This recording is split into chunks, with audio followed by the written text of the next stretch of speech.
والصديقين والشهداء والصالحين وحسن أولئك رفيقا. وقال النبي صلى الله عليه وسلم: من تشبه بقوم فهو منه، أو كما قال عليه الصلاة والسلام.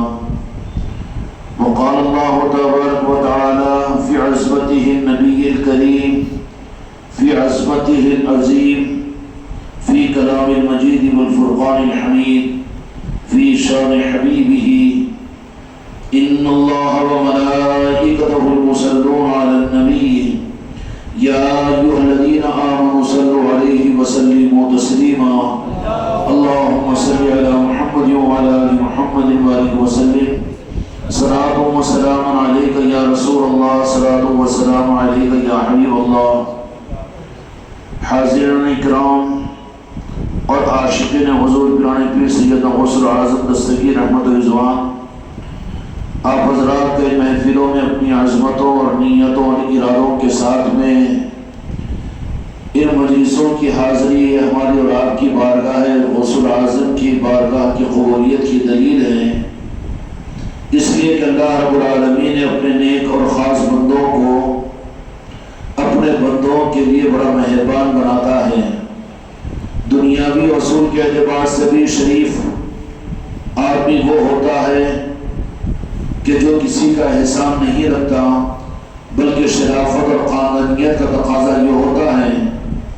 کہ وہ اگر کسی کا احسان محسوس کرے تو اس کا حق ادا کر دیتا ہے۔ اسی طرح سے آپ حضرات کا اور ہمارا یہاں پر حضور پیران پیر غوث اعظم کے نسبت کی محفل پر جمع ہونا، یہ یقینی بات ہے کہ یہ راز پیران پیر کی محبت کی نسبت پر ہوا ہے، تو یقینی بات ہے کہ اس پر حضور پیران پیر غوث اعظم اس کا احسان اپنے پر نہیں رکھیں گے، بلکہ پیران پیر اس دنیا کے اندر بھی اور قبر کے اندر بھی، میدان محشر کے اندر بھی ان کی محبتوں کے لمحات کا بدلہ ہمارے تصورات اور ہمارے اندازوں سے زیادہ ادا کریں گے۔ خوش قسمتی تو ہماری اور آپ کی یہ ہے کہ ان مجلسوں کے سجانے اور اس میں شرکت کرنے کا ہم کو موقع ملا کہ جن کو اللہ تبارک و تعالیٰ نے خود منتخب فرما کر اپنے بندوں کے لیے متعین فرمایا۔ چنانچہ روایت بڑی عجیب و غریب ہے کہ ارواح عالم نے اللہ تبارک و تعالیٰ نے جس وقت میں انبیاء اکرام علیہ السلام کی ایک کانفرنس اور ایک میٹنگ اور ایک مشورہ منعقد کیا تھا، اور جہاں کے لیے اللہ تعالیٰ کی طرف سے حکم یہ تھا کہ اس میں کوئی غیر نبی نہیں ہوگا، اور اس انبیاء اکرام علیہ السلام کے اس مشورے کے اندر میں امام الانبیاء سب سے اونچی مسند کے اوپر جلوہ افروز تھے کہ امام الانبیاء تھے، اس لیے بیت المقدس کی امامت کے بعد میرے آقا کو امام الانبیاء کا لقب نہیں ملا یا منصب نہیں ملا، بلکہ حقیقت میں اللہ تبارک و تعالیٰ نے میرے آقا کو امام الانبیاء ہی بنا کر اس دنیا میں بھیجا ہے۔ چنانچہ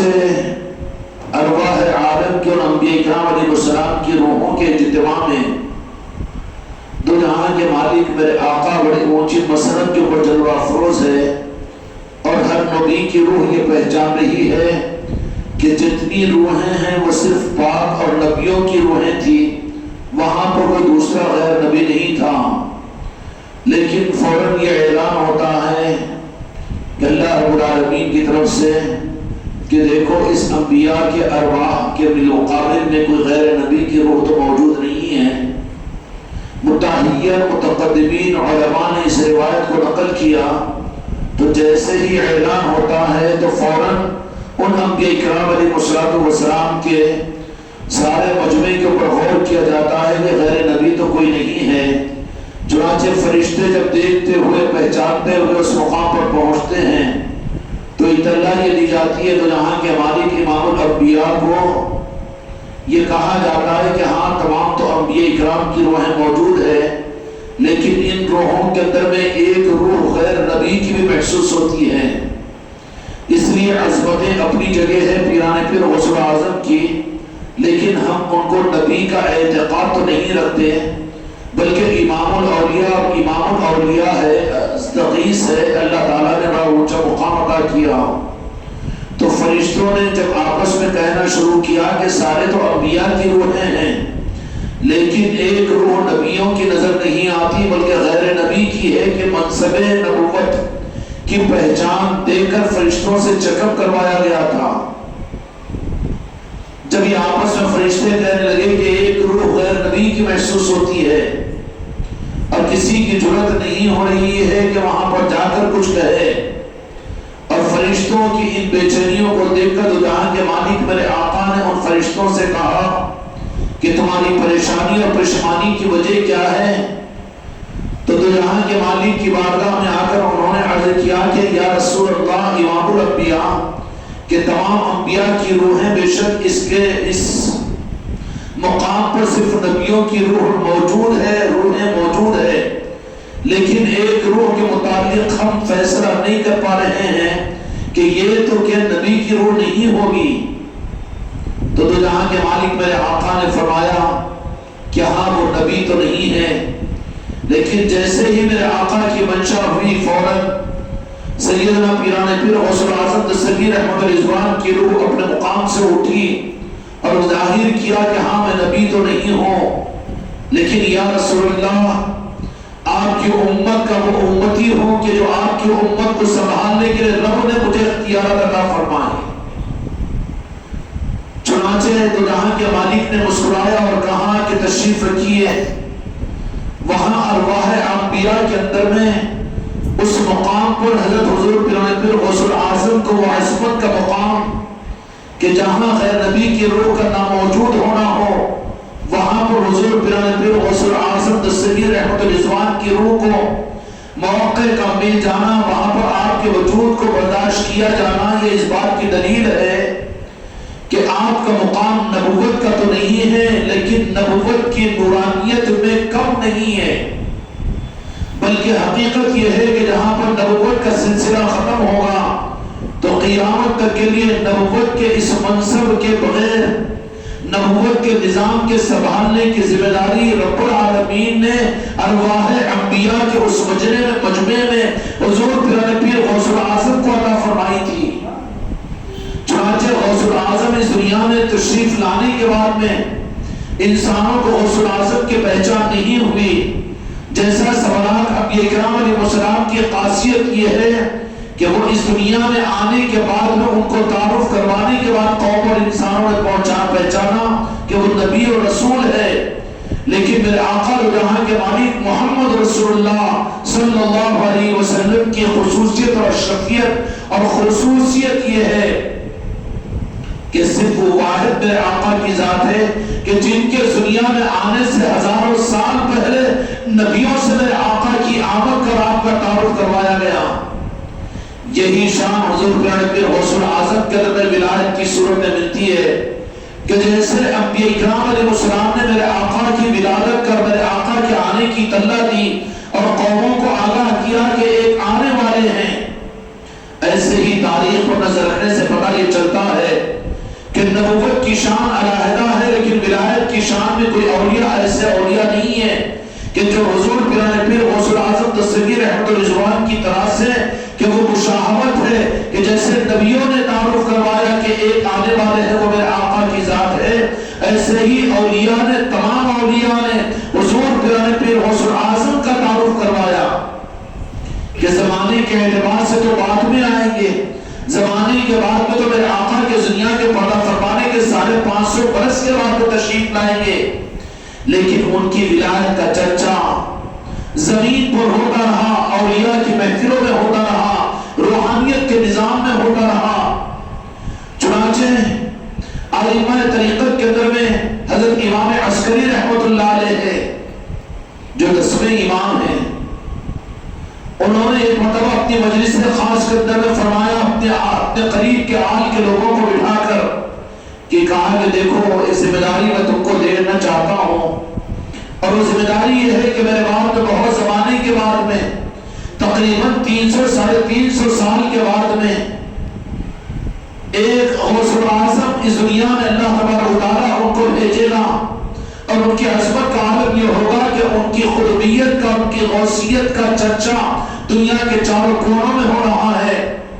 اور وہ ہماری آل کے اندر میں ہوں گے، ہماری اولاد کے اندر میں ہوں گے۔ چنانچہ آپ نے اپنے حجرے مبارکہ میں تشریف لے جا کر حاضرین کے سامنے جبے مبارک کو لے کر آیا، اور یہ کب ہو رہا ہے؟ پیرانے پیر غوث العظم کے دنیا میں تشریف لانے سے 300 سال پہلے کم ہو جاتا۔ حجرے میں جا کر ایک پوشاک اور ایک جبے مبارک، ایک مصرے مبارک کو لے کر آیا، اور آنے کے بعد اپنی اولاد کر میں سے ایک اولاد کے حوالے کیا اور کہا کہ تم امین ہو اس کے کہ یہ جبہ تمہارے پاس محفوظ رہے گا، اور تم وصیت اور نصیحت کرتے رہنا کہ ایک وقت ہوگا کہ بغداد کی سرزمین کے اوپر ایک سیدنا شیخ عبد القادر جیلانی کے نام سے دنیا میں ولایت کا اعلان ہوگا، اور وہ ہمارا شہزادہ ہوگا۔ جب وہ زمانہ تمہاری اولاد میں جن کو مل جائے گا، یہ امانت ہماری طرف سے ان تک پہنچا دینا۔ چنانچہ حضرت امام عسکری رحمت اللہ علیہ سلام اللہ علیہ کے اپنی اولاد کے در وہ جبے مبارک منتقل ہوتا رہا، اور اس کا تبرک اور اس کی عظمت سے ولیوں کو روشنی اور روحانیت ملتی رہی، اور وہ جبے مبارک عظمت اور تعظیم کے ساتھ اس کی زیارت اولیاء کرام کرتے رہے، اور وہ محفوظ ہوتا رہا۔ کن کے پاس میں؟ حضرت سیدنا امام عسکری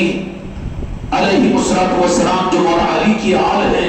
امام حسن اور امام حسین علیہ السلام کے شہزادے ہیں، وہ محفوظ کی اور تبرکن رکھ دیا کہ اب تبرکن چونکہ اب امامت کا نظام ظاہری طور پر رکنے والا ہے، تو یہیں سے ولایت کی پہچان حضرت سیدنا امام عسکری علیہ السلام نے دے دی۔ تو گویا کہ ولایت کو اب یہ نسل میں جو چیز چل رہی تھی آل رسول کے اندر میں، اب جھبے کے تبرک کی صورت میں، اور وہ تبرک کا جھبا حضرت حضور پیرانے پیر غوث العظم دستگیر رحمت الرضوان کے لیے تھا۔ نتیجہ یہ نکلا کہ وہ اس جبے مبارک کو اس علاقے کے اولیاء اور جتنے عارفین تھے وہ بڑے تبرک کے ساتھ اس کی زیارت کیا کرتے تھے، اور ان کی آل وہ جبے مبارک کے ان کے خاص مہمانوں کو ان کی زیارت کروایا کرتی تھی۔ یہ عظمت حضور پیرانے پیر غوث العظم کے دنیا میں آنے سے پہلے اللہ تبارک و تعالیٰ نے دنیا میں رکھی۔ یہی وجہ تھی کہ ہر ولی اپنے کو پہچاننے سے زیادہ حضور پیرانے پیر غوث العظم کو پہچانتے تھے۔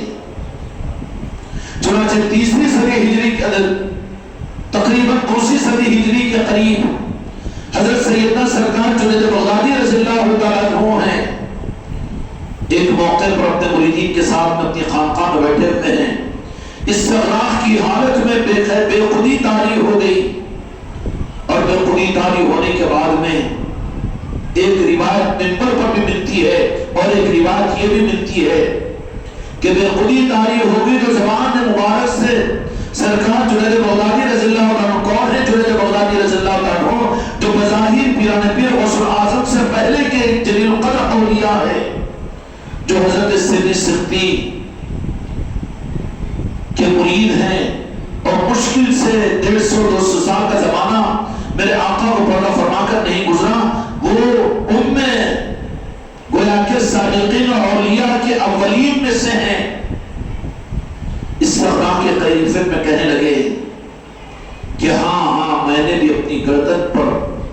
آپ کے قدم مبارک کو قبول کیا، میں نے قبول کیا۔ اس کے بعد پھر مریدین نے یہ سوال کیا کہ سرکار جنید بغدادی رضی اللہ عنہ آپ کی زبان سے یہ بات نکل رہی ہے، کیا مطلب تھا؟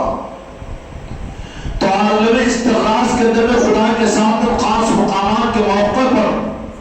میں نے رب کی بارگاہ میں عرض کیا، تو اللہ تبارک و تعالیٰ نے کہا کہ اولیاء کا امام بن کر ہمارے محبوب کے شہزادوں کے اندر میں ایک جس کا نام عبد القادر ہوگا، وہ جیلان کے اندر میں پیدا ہوگا، اور وہ ان کی ولایت کو، ان کی غوثیت کو بغداد سے پوری دنیا میں قیامت تک کے لیے چاروں کونوں کے اندر پھیلایا اور پہنچایا جائے گا۔ تو سرکار جنید بغدادی رضی اللہ عنہ رب کی بارگاہ میں عرض کیا کہ یا اللہ، میں اس آپ کے محبوب کے دو جہاں کے مالک اور شہزادے کی جن کا نام عبد القادر ہوگا، غوث العظم ہوگا، میں ان کی زیارت کرنا چاہتا ہوں، دیدار کرنا چاہتا ہوں۔ تو اللہ تبارک و تعالیٰ نے یہ بات فرمائی۔ سرکار جنید بغدادی رضی اللہ عنہ فرماتے ہیں کہ جنید بغدادی اس وقت میں وہ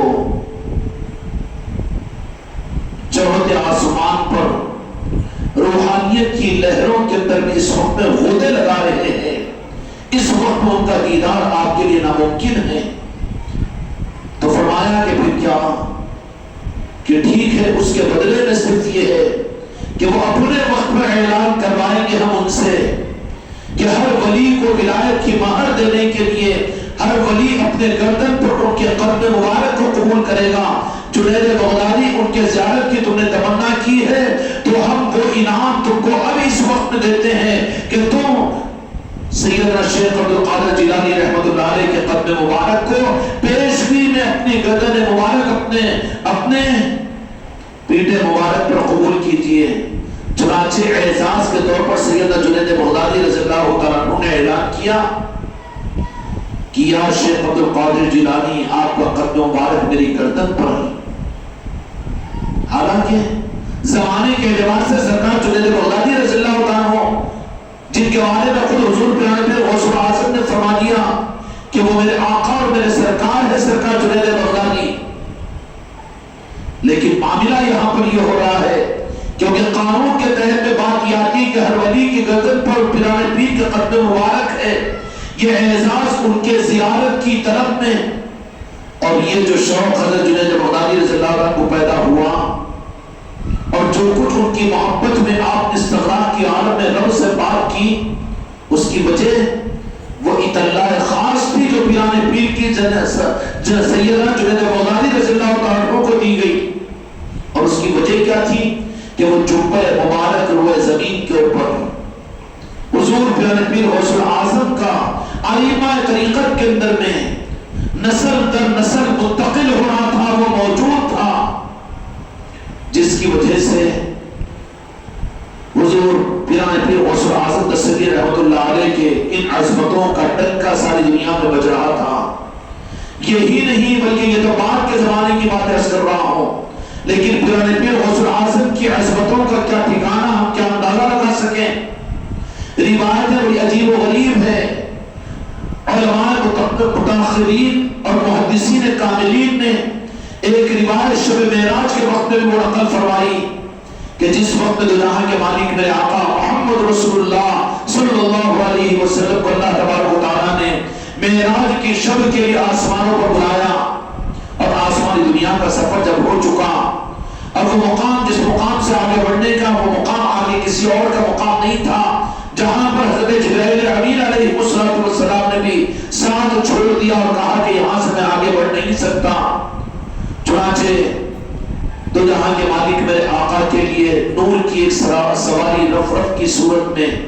نور کی کشتی کی صورت میں اللہ تبارک و تعالیٰ نے بھیجا،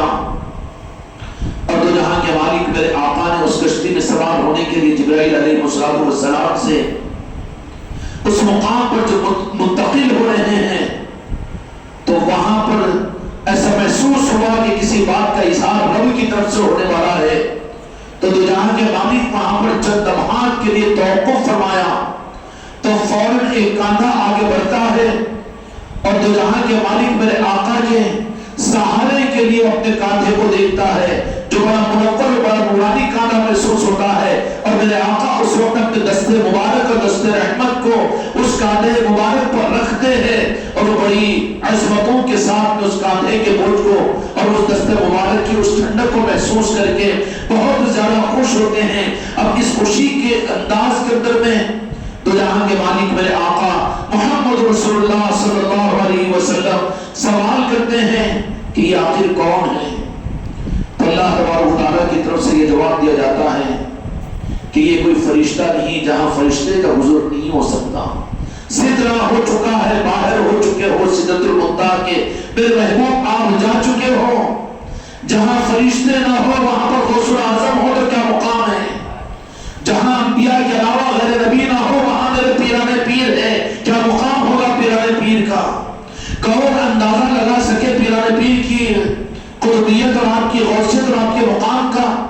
کہ جہاں کوئی غیر نبی نہیں وہاں پر اگر موجود ہے تو وہ میرے پیرانے پیر ہیں۔ اور سدرۃ المنتہا کے بعد جہاں پر فرشتہ اور جبرائیل بھی نہیں ہے، اور حضور یوں کہے کہ اگر میں ایک ذرہ برابر بھی آگے بڑھ جاؤں تو میرے پر جل کر راکھ ہو جائیں گے، لیکن وہاں پر اگر کسی کو محسوس رب کرواتا ہے تو وہ میرے پیرانے پیر سید غوث اعظم دستگیر فقیر ہوتے ہیں۔ پیرانے پیر کی ذات وہ ذات ہے۔ تو یہاں کے مالک نے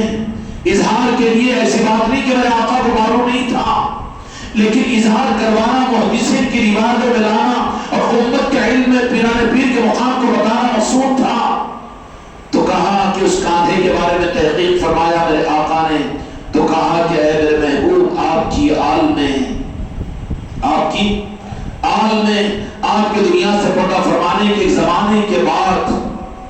وہ دنیا میں پیدا ہوں گے جن کو ہم دنیا میں ظاہر کریں گے،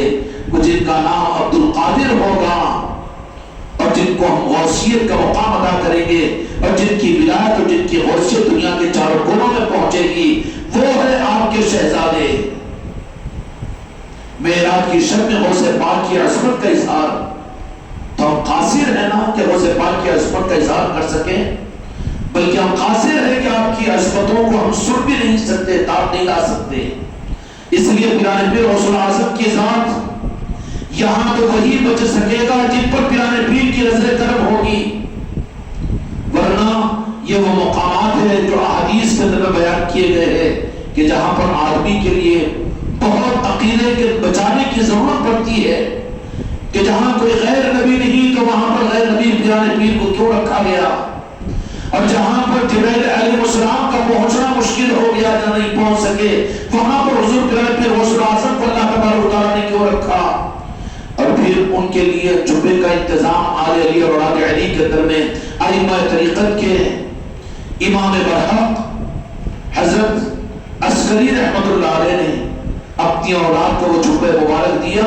کہ اب یہ برکت اور یہ تبرک ہے جو ولایت کے تبرک کی صورت میں ہے، اور اولیاء اس کی زیارت کیا کرتے تھے۔ چنانچہ وہ وقت آیا کہ حضور پیرانے پیر غوث اعظم دستگیر رحمت اللہ کو اس دنیا میں ظاہر کرنے کا، تو اس لیے ہماری اور آپ کی خوش قسمتی ہے کہ جو جن کے ہوتے ہیں ان کے متعلق سننے میں بھی اور ان کے بارے میں معلومات کرنے کے اندر بھی ان کو بڑا ذوق ہوتا ہے۔ اللہ تبارک و تعالیٰ یہ ذوق ہمارے اندر اپنی موت کی آخری سانس تک باقی رکھے۔ حضرت سید عبد القادر جیلانی نجیب الطرفین سید ہے۔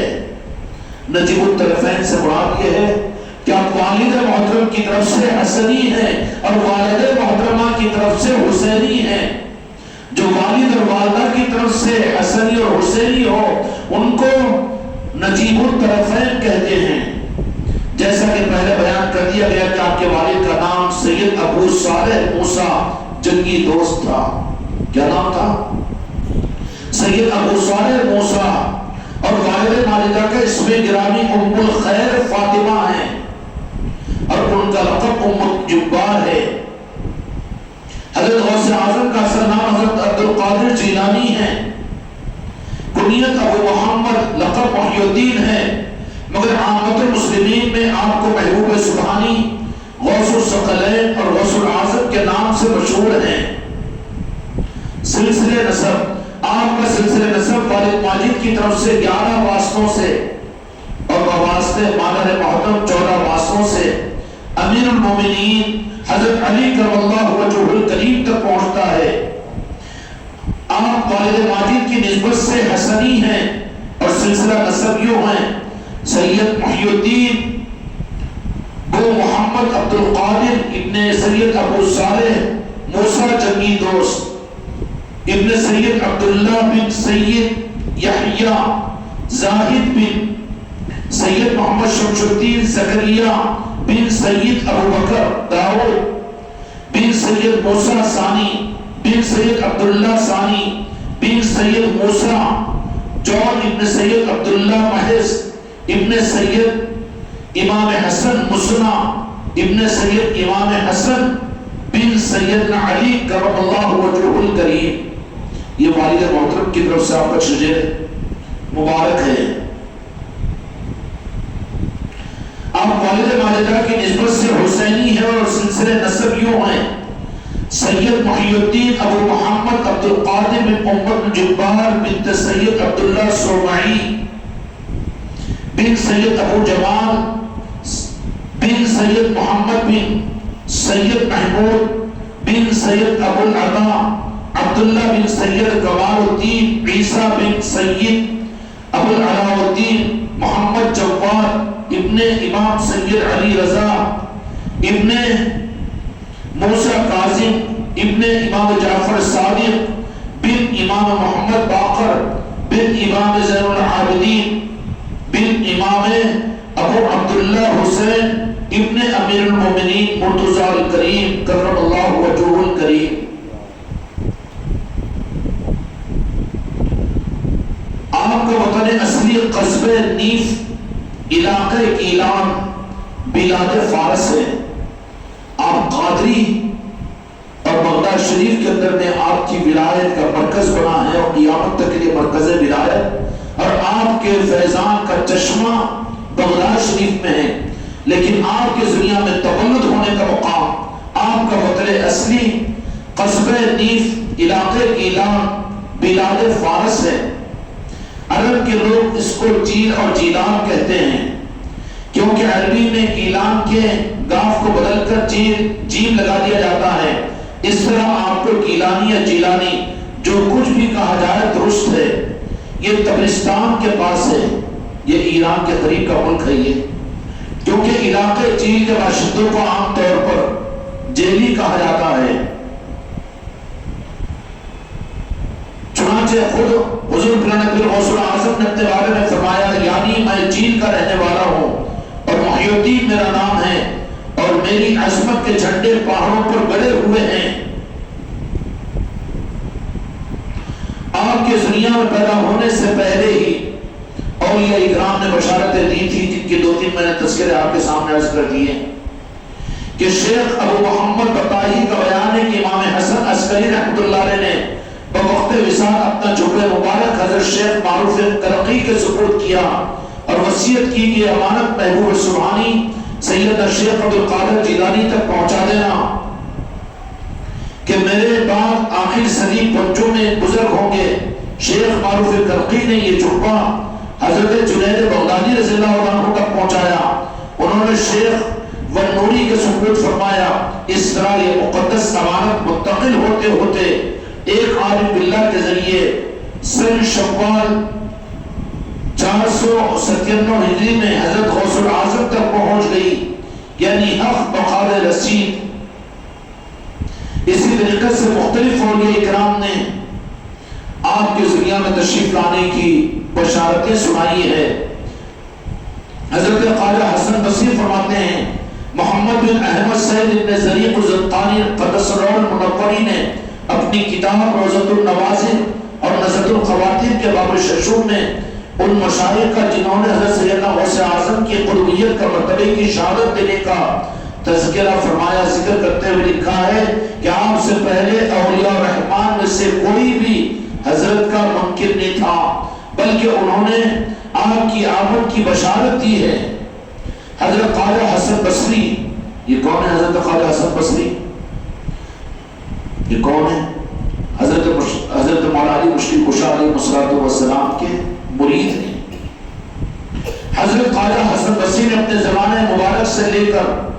حضرت سید محی الدین قطب الاقطاب سید عبدالقادر جیلانی کے زمانے مبارک تک بالوضاحت آگاہ فرما دیا تھا کہ جتنے بھی اولیاء گزرے ہیں سب نے حضرت شیخ عبدالقادر جیلانی کی قبر دی ہے۔ یہ تمام اولیاء اپنے مریدین اور متوسین اور اپنی خانقاہوں میں اور اپنے سلسلے کے اندر میں حضور پیارے پیر غوث اعظم کی قطبیت کا اور آپ کی غوثیت کا اعلان کرتے تھے۔ جیسا کہ میں نے عرض کیا کہ یہ خصوصیت میرے آقا رضا کے مالک کے لیے تھی کہ تمام نبی تو آخر آنے کے بعد وہ پہچانے گئے اپنا اعلان نبوت کرنے کے بعد، لیکن میرے آقا کی خصوصیت یہ کہ آپ کے آنے سے پہلے رب العالمین نے دیگر انبیاء اکرام علیہ السلام سے آپ کا تذکرہ فرما دیا اور آپ کا ذکر کروا دیا۔ اسی طرح سے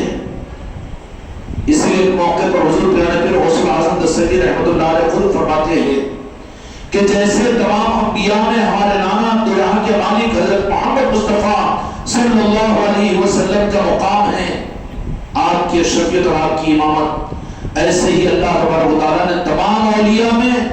اللہ نے مجھے عبد القادر کو مقام عطا فرمایا کہ اللہ نے مجھے وہ منصب ولایت اور امام الاولیاء بنا دیا۔ اور پھر یہی بات تو جہاں کے مالک میرے آقا کو قیامت تک کی نبوت عطا کی گئی، قیامت تک کی۔ آپ نبی صرف اپنے زمانے کے نہیں ہیں بلکہ قیامت تک کی نبوت اللہ تبارک و تعالیٰ نے میرے آقا کو عطا فرمائی، اور آپ قیامت تک کے لیے انسانوں کے لیے نبی ہے۔ ویسے ہی پیران پیر سیدنا غوث اعظم دستگیر رحمۃ اللہ علیہ کی ولایت صرف 5ویں 6ویں صدی ہجری کی نہیں ہے بلکہ قیامت تک کی ولایت آپ ہی کی ولایت ہے۔ اللہ تبارک و تعالیٰ نے یہ عظمتیں آپ کو عطا فرمائے۔ ولادت و بشارت ولادت سیدنا شیخ عبدالقادر جیلانی قصبے جیلان میں 1 رمضان بروز جمعہ المبارک سن 470 مطابق 1075 ہجری کو عیسوی کو پیدا ہوئے۔ مناقب معراجیہ کی روایت ہے کہ سیدنا عبدالقادر جیلانی رحمۃ اللہ علیہ کا چہرے مبارک بوقت ولادت مہر درخشاں کی طرح روشن تھا۔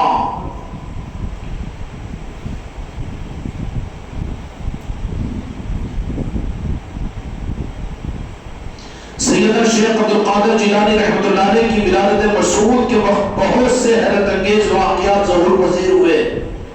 سب سے بڑی بات تو یہ ہے کہ جب آپ رونق افروز عالم میں ہوئے، اس وقت آپ کی والدہ ماجدہ حضرت ام الخیر فاطمہ کی عمر 60 سال کی تھی، جو عام عمر پر عورتوں کا سن یاس ہوتا ہے، ان کی اولاد سے ناامیدی ہو جاتی ہے۔ یہ اللہ تبارک و تعالیٰ کا خاص فضل تھا کہ اس عمر میں حضرت غوث الاعظم ان کے وطن مبارک سے ظاہر ہوئے۔ جس رات آپ پیدا ہوئے اس رات آپ کے والد ماجد حضرت سید ابو صالح نے خواب میں دیکھا کہ سرور کائنات فخر موجودات منبع کمالات باعث تخلیق کائنات احمد مصطفیٰ محمد مصطفیٰ صلی اللہ علیہ وسلم صلی اللہ علیہ وسلم میں صحابہ اکرام ائمہ ہدی اولیاء اعظام رضوان اللہ تعالیٰ علیہ مجمعین ان کے گھر پر جلوہ افروز ہیں۔ کن کے؟ پیران پیر غوث اعظم کے گھر پر جلوہ افروز ہیں، اور ان الفاظ مبارکہ سے ان کو خطاب فرمایا اور بشارت سے نوازا، اے ابو صالح، کن کو؟ والد محترم کو۔ اے ابو صالح، اللہ تعالیٰ نے تم کو ایسا فرزند عطا کیا ہے جو ولی ہے اور وہ میرا بیٹا ہے۔ کیا فرما دیا؟ وہ میرا بیٹا ہے، وہ میرا بیٹا ہے، وہ میرا اور اللہ تعالیٰ کا محبوب ہے، اس لیے محبوب سبحانی کہتے ہیں آپ کو۔ تمہارا بیٹا، لیکن میرے مصطفیٰ نے فرمایا کہ میرا بیٹا ہے۔ اب اس کے بعد نے کیا فرمایا؟ وہ میرا اور اللہ تعالیٰ کا محبوب ہے، محبوب سبحانی ہے، اور عنقریب اس کی اولیاء اللہ اور اقطاب وہ شان ہوگی جو انبیاء و مرسلین میں میری شان تھی۔ کیا فرمایا میرے آقا نے؟ کہ ان کی انبیاء، کیا فرمایا؟ اولیاء کے اندر میں وہ شان ہوگی جیسے انبیاء میں میری شان تھی۔ اور یہ بشارتیں ابو صالح جنگی دوست جو پیران پیر غوث اعظم دستگیر رحمۃ اللہ کے والد محترم ہیں، ان کو تو جہاں کے مالک میرے آقا نے آ کر بشارت میں یہ بشارت سنائی۔ جن کی ولادت کا یہ عالم ہو تو پھر ان کی زندگی کا کیا عالم ہوگا، اور جن کے تصرفات کا ہم کیا اندازہ لگا سکتے ہیں۔ غوث الاعظم پیدا ہوئے تو آپ کے شان مبارک پر نبی اکرم صلی اللہ علیہ وسلم کے قد مبارک کا نقش موجود تھا۔ والد محترمہ فرماتی ہیں کہ جب پیران پیر غوث الاعظم کی دنیا میں تشریف لائے تو والدہ کی روایت یہ ہے کہ آپ کے پشت مبارک کے اوپر نقش میں قدم پاک نارن پاک موجود تھا۔ کیا تھا؟ اس لیے اہل طریقت کو تو نارن پاک سے فرصت نہیں ملتی، تو میرے آقا کے آگے کی طرف میں ہم کہاں دیکھیں؟ کون یوں دیکھے گا میرے آقا کی طرف میں؟ حفاظت تو اس میں یہ ہے کہ ہم نارن پاک ہی تک رہیں، نارن پاک کے ہی نیچے رہے۔ چاند بھی وہ پڑھتے ہیں تو بہت اچھا لگتا ہے کہ کون سا شعر کون سا ہوتا ہے وہ کہ سب تو چومے تلوا آپ کے نارائن کا، سر پر رہے سایہ نارائن پاک کا۔ یہی چیز ہے حقیقت ہے یہی. تو وہ قدم مبارک کا نشان حضور پرانے پیر غوث الاعظم جن کی والدہ وقت فرماتی ہے اما جان، وہ کس وقت کا؟ اس وقت معراج شریف میں جو آپ نے اپنا قدم مبارک پیران پیر غوث الاعظم رحمۃ اللہ علیہ کی پیٹھ مبارک پر رکھا، وہ نقش ہو گیا تھا، وہ نقش. اور یہی وہ نارائن پاک کے نقش کی برکت ہے کہ ولایت کا مہر یہی ہوتا ہے نارائن پاک مصطفیٰ. سمجھ میں آئے؟ اس لیے کہ تو جہاں کے مالک کا نارائن پاک پیران پیر غوث الاعظم کی گردن پر، پیٹھ مبارک، پشت مبارک پر جو مہر کی صورت کے درمیان نقش تھا، اور وہ پیران پیر کا قد مبارک ہر ولی کی گردن پر. تو اولیاء اصل میں نارائن پاک مصطفیٰ کا مہر لیے ہوئے ہوتے ہیں اور نشان ہوتا ہے ان کے پاس میں، اس لیے ان کی زبانوں سے نارائن پاک ہی نکلتا ہے. گستاخوں اور بے ادبوں کی زبانوں سے کبھی آپ نے سنا ہے؟ بلکہ نارائن پاک کے کہنے سے تو وہ چڑھتے ہیں، یہ پہچان ہے. اب کوئی کہے کہ سنتوں پر یہ عمل کیجیے، آپ کے آبرو مبارک ایسے تھے اور آپ کے زلف مبارک پیشت میرے آقا کے، کوئی دو رائے نہیں. لیکن ہماری اوقات یہ نہیں ہے کہ ہم یہ آبرو کو دیکھیں، چہرے انور کو دیکھیں، ہم آپ کے دست مبارک کو دیکھیں. ہماری کہاں اوقات ہے اپنا آقا کے سامنے؟ ہماری تو قسمت، ہمارے نسلوں کی قسمت چمک جائے گی کہ نارائن پاک کی خاک بھی اگر ہم کو مل جائے. ہم تو نارائن پاک کے نیچے والے ہیں، ہم اوپر دیکھنے والے نہیں ہیں. جن کو فرصت ہے وہ اوپر دیکھتے رہے. سنت اور شریعت سے انکار نہیں، لیکن یہ کیا بات ہے نارائن پاک کو، یہ کیا چیز ہے عظمت اور تعظیم کو، میرے محبوب کی محبت میں کھڑے ہو کر سلام پڑھنے کو، یا میرے آقا کی محبت میں رونے اور بلبلانے کو اور نعتوں کے پڑھنے کو. یہ کیوں؟ برخلاف اس کے کہ آپ کا صافہ ایسا تھا اور آپ کی شباہت ایسی تھی اور آپ کا چشم انور ایسا تھا. سب کچھ بھی ہے، تم کیا تفسیر دے سکو گے؟ بے مصر کے مصر ہدایت پر لاکھوں سلام ہے میرے مصطفیٰ کی ذات. وہ تو ہماری اوقات نہیں ہوتی ہے، اہل طریقت کی اوقات نہیں ہوتی کہ ہم اوپر کو دیکھیں، ہم اوپر کو دیکھیں. ہماری پہچان تو یہی ہوگی کہ ہم تو نارائن پاک کے نیچے ہی نیچے رہیں گے. سمجھ میں آ جائے گی نا بات؟ کہیں پر نارائن پاک اگر کہو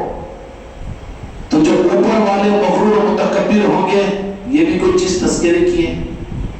بجائے اس کے وہ سنتوں کا تذکرہ کرو. اگر محبت ہے سنتوں میں تو خدا کی قسم وہ بھی باعث برکت ہے. لیکن سنت اپنی غرض کے لیے کہ اس کی وجہ سے مجھے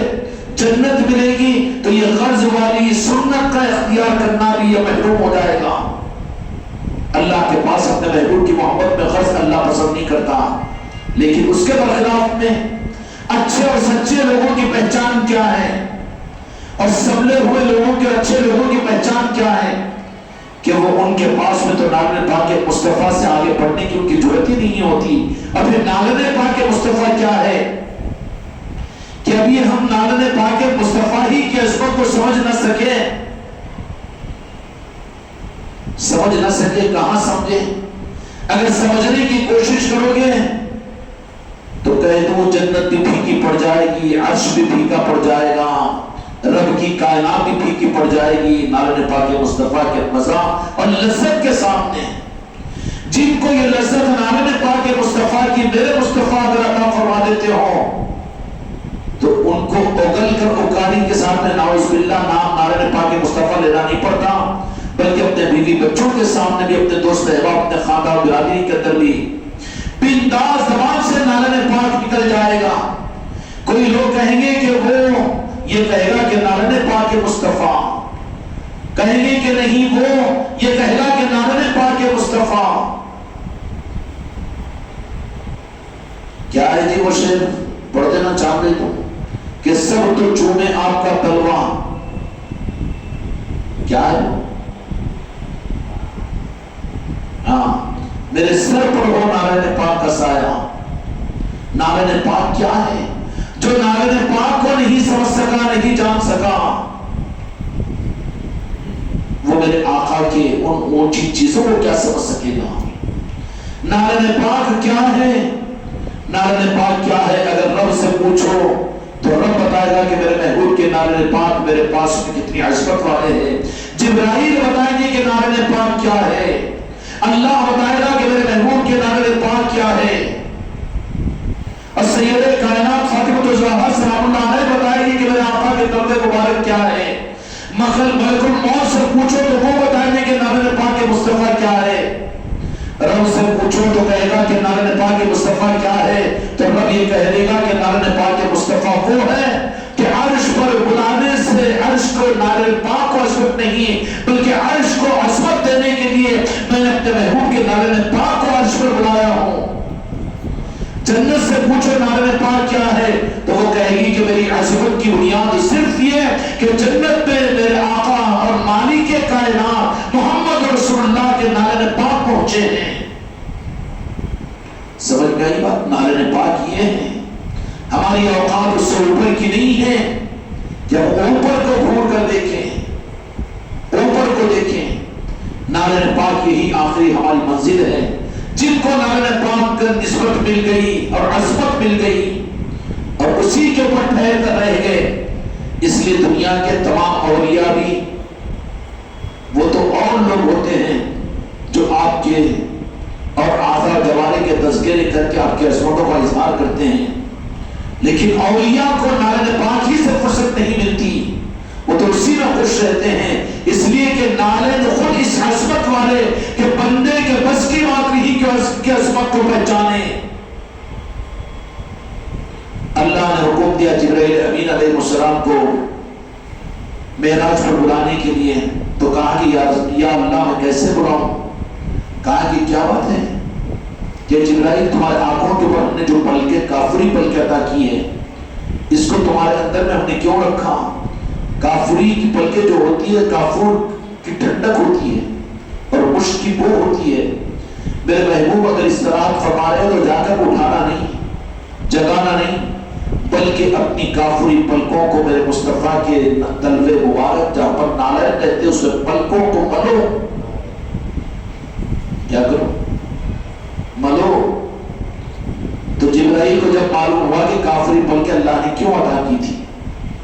اس کے بعد مصرف ختم ہو گیا، مصرف باقی نہیں رہا۔ جبرائیل علیہ السلام کے پلکوں میں وہ کافی پلکوں کا مقصد پورا ہو گیا کہ ایک مرتبہ میرے محبوب کے تلووں کو انہوں نے مل دیا، اسی کے لیے تو عطا کی گئی تھی۔ اسی طریقے سے میرے آقا کے نالے پاک کا معاملہ، وجدان یہی کہتا ہے کہ ایک مرتبہ میرے آقا کے نالے پاک مسجد نبوی کے باہر رکھے ہوئے ہیں، رکھے ہوئے ہیں۔ میرے آقا جہاں کے مالک تشریف لائے، اپنے نالے کو عادت کے بالمقابل میرے آقا نے اٹھایا اور اٹھا کر مسکرایا، مسکرا کر پھر اس کو جھٹکا، جیسے جھٹکا تو اس کے اندر سے ایک سانپ نکل گیا۔ صحابہ نے کہا کہ اس کو مار دیں، نہیں مارو، میری محبت میں آیا ہے۔ اس سانپ سے پوچھو کہ نالے پاک کا مقام کیا ہے۔ آج مسلمان وہ مسلمان ہے کہ جو نالے پاک بولتے ہی جھڑ دی لیتا ہے، زبان پر نعوذ باللہ غلطی سے کبھی نالے پاک کا نام نہیں آتا۔ نالے پاک ہے، یہ نالے پاک اولیاء کے سلسلوں میں چلتے ہیں، اور یہ ولایت کی سند ہوتی ہے جن کے تذکرے، جن کی زبانوں پر نالے پاک مصطفیٰ صرف مجلسوں میں نہیں اور صرف خانقاہوں میں نہیں، مسجدوں میں نہیں، بلکہ اپنوں میں، پرایوں میں بھی نالے پاک مصطفیٰ اپنی پہچان دیتا ہو، تو پھر اس کا مطلب کیا ہے کہ ان کو نالے پاک کی نسبت ملی ہوئی ہے، نالے پاک کی نسبت ملی ہوئی ہے۔ اور پیران پیر غوث الاعظم دستگیر رحمت الرضوان کے پشت مبارک کے اوپر دو جہاں کے مالک میرے آقا کے قدم مبارک کی وجہ سے وہی سند اور وہی مہر ہوتی ہے، اسٹامپ ہوتا ہے جو اولیاء کو نصیب ہوتا ہے، جن پر پیران پیر غوث الاعظم کے، جن کے گردن پر پیران پیر کا قدم آ جائے ان کو مقام ولایت عطا کی جاتی ہے۔ اور یہی بات نہیں بلکہ سیدنا شیخ عبد القادر جیلانی رحمۃ اللہ علیہ کی کتنی خصوصیات ایسی ہے جو میرے آقا جہاں کے مالک سے بالکل مماثلت رکھتی ہے۔ اس لیے کہ جس وقت میرے آقا جہاں کے مالک کی ولادت ہوئی، اس دن اللہ تبارک و تعالیٰ نے کوئی لڑکی کو پیدا نہیں کیا تھا، سارے لڑکے ہی لڑکے پیدا ہوئے۔ یہ ولادت کا اہتمام اللہ کی طرف سے تھا، اظہار تھا۔ مکے میں سارے کے سارے لڑکے پیدا ہوئے اس دن۔ اور یہاں پیران پیر غوث الاعظم دستگیر رحمۃ اللہ علیہ کی جب ولادت ہوتی ہے تو اس رات بھی سارے لڑکے ہوتے ہیں، اور اعزاز یہ کہ جتنے لڑکے پیدا ہوئے سب کو اولیاء والا بنایا، اللہ والا بنایا، اور خدا نے ولایت کا تاج عطا فرمایا۔ یہ پیران پیر کی نوازش تھی ولایت کے نظام کے لیے۔ جتنے لڑکے پیدا ہوئے کوئی لڑکی پیدا نہیں ہوئی، اور جتنے لڑکے پیدا ہوئے پیران پیر دستگیر رحمت الرحمان کی جس رات میں آپ اس دنیا میں تشریف لائے، اس دن جتنے لڑکے پیدا ہوئے سارے لڑکوں کو اللہ نے ولایت عطا فرمائی۔ کیوں؟ بات ذرا بیٹھکی ہو جائے گی کہ خوشی برتھ ڈے کے وقت میں لڈو بانٹتے ہیں نا، جی لوگ مٹھائی بانٹتے ہیں نا، کوئی چاکلیٹ تو بانٹتے ہی ہوں گے نا۔ اسی طریقے سے یہ نظام اللہ تبارک و تعالیٰ کی طرف سے کہ اللہ تعالیٰ نے اپنے محبوب کی آل میں اور ان کے محبوب کے دین کو سنبھالنے والے شہزادے کے دنیا میں پیدا ہونے کی رات میں جن کو دنیا کے اندر میں پیدا کیا، ان سارے لڑکوں کو کیا ہوتے، اس کو سرپرائز ہوتے، کیا ہوتے، ولایت عطا کرتی خدا نے ولایت عطا فرما دی۔ سارے ہی سارے لڑکے جتنے پیدا ہوئے بغداد شہر، جیلان شہر کے اندر میں پورے کے پورے لڑکے جتنے پیدا ہوئے اس دن سب کو اللہ نے ولایت عطا فرما دی۔ یہ اللہ تبارک و تعالیٰ کی طرف سے بندوں کے سامنے حضور پیران پیر غوث الاعظم کی عظمت کا اظہار تھا۔ جیسے مکے میں اس دن کوئی لڑکی پیدا نہیں ہوئی، سارے لڑکے پیدا ہوئے، اسی طرح یہاں پر جیلان شہر کے اندر میں جتنے لڑکے پیدا ہوئے لڑکے ہی پیدا ہوئے، اور ہر لڑکے کو خدا نے ولایت عطا کر دی۔ یہ سرپرائز تھا اللہ کی طرف سے، تحفہ تھا ولایت کا۔ اور پھر آپ کی محبت اور آپ کی نسبت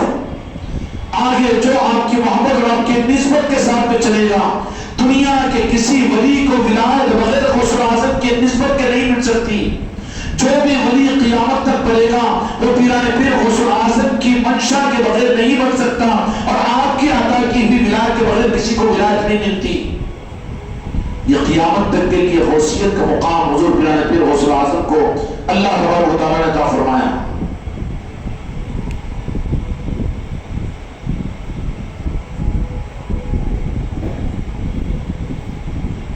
آپ کے والدین کو اللہ تبارک و تعالیٰ نے عالم خواب میں بشارت دی کہ جو لڑکا تمہارے ہاں پیدا ہوگا سلطان الاولیاء ہوگا، اس کا مخالف گمراہ اور بددین ہوگا، اس کا مخالف گمراہ اور بددین ہوگا۔ جس رات حضرت شیخ عبد القادر جیلانی رحمۃ اللہ علیہ کی ولادت ہوئی، اس رات جیلان شریف کے جن عورتوں کے ہاں بچہ پیدا ہوا ان سب کو اللہ تعالیٰ نے لڑکا ہی عطا فرمایا، اور ہر نومولود لڑکا اللہ کا ولی بنا۔ یہ واقعات حضور پیران پیر غوث الاعظم کی ولادت کی وہ برکتیں تھیں۔ اب یہ ولادت اس شان کی ہے تو آپ کی حیات مبارکہ، اور حیات مبارکہ جس شان کی ہے تو آپ کی ولایت کا چاروں سن تک ولایت کا اعلان کیا جانا، قیامت تک کے لیے ولایت کا اور ولیوں کا امام آپ کو بنایا جانا۔ آپ کی شادی بڑی عجیب و غریب ہے، اور آپ کو اللہ تبارک و تعالیٰ نے وہ تصرفات عطا فرمائے، وہ کمالات آپ کو عطا فرمائے کہ ظاہری طور پر آپ بچپن کے اندر میں حضرت غوث الاعظم نے ابھی ہوش نہیں سنبھالا تھا کہ انہیں ایک صدمہ سے دوچار ہونا پڑا، یعنی ان کے والد ماجد حضرت شیخ ابو صالح اچانک اس دنیا کو چھوڑ دیا اور آپ اس دنیا سے پردہ ہو گئے۔ اس طرح آپ اپنے ہادی و آقا دو جہاں کے مالک سرور کونین کے مانند بالکل کم سنی میں دور یتیم بن گئے۔ اس وقت آپ کے نانا حضرت سید عبداللہ موسعی زندہ تھے، انہوں نے یتیم نواسے کو اپنی سرپرستی میں لے لیا۔ حضرت عبداللہ سومئی اپنے وقت کے ایک بہت بڑے ولی تھے، یہ انہی کا فیضان تھا کہ غوث الاعظم کی والدہ ماجدہ اور حضرت والد ماجدہ نے ان کو عرفان کی انتہائی بلندیوں کو چھو لیا تھا۔ اب حضرت غوث الاعظم کا ان کا سایہ عاطفت میں آنا کسی سر الہی کی غمازی کر رہا ہے۔ حضرت عبداللہ سومئی کا کوئی فرزند نہیں تھا، انہوں نے اپنے تمام تر پدرانہ شفقت نواسے کے لیے وقف کر دی تھی۔ ان کی فراست باطنی نے معلوم کر لیا کہ اس نونہال کی جبین سعادت میں نور ولایت چمک رہا ہے،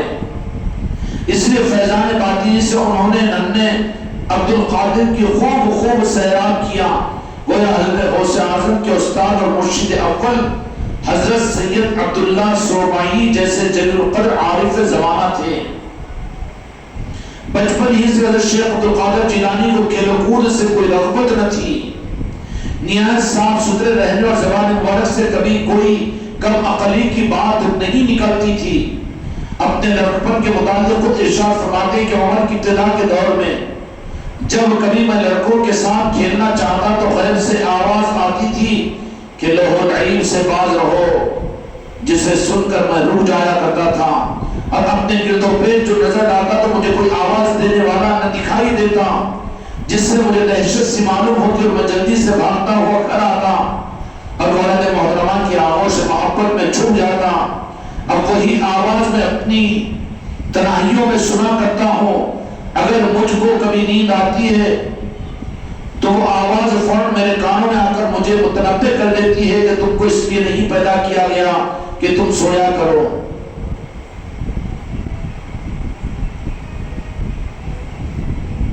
اللہ اکبر۔ روایت ہے کہ جب آپ پڑھنے کے لائق ہو گئے تو آپ کو قرآن مجید کی تعلیم کے لیے ایک مدرسے میں لے جایا گیا، قرآن پاک پڑھنے کے لیے وہاں آپ کو داخل کروایا گیا۔ کہا جاتا ہے کہ استاد کے سامنے آپ دوزانہ ہو کر بیٹھ گئے، استاد نے کہا پڑھو بیٹے بسم اللہ الرحمن الرحیم۔ آپ نے بسم اللہ شریف پڑھنے کے ساتھ الف لام میم سے لے کر مکمل 18 پارے زبانی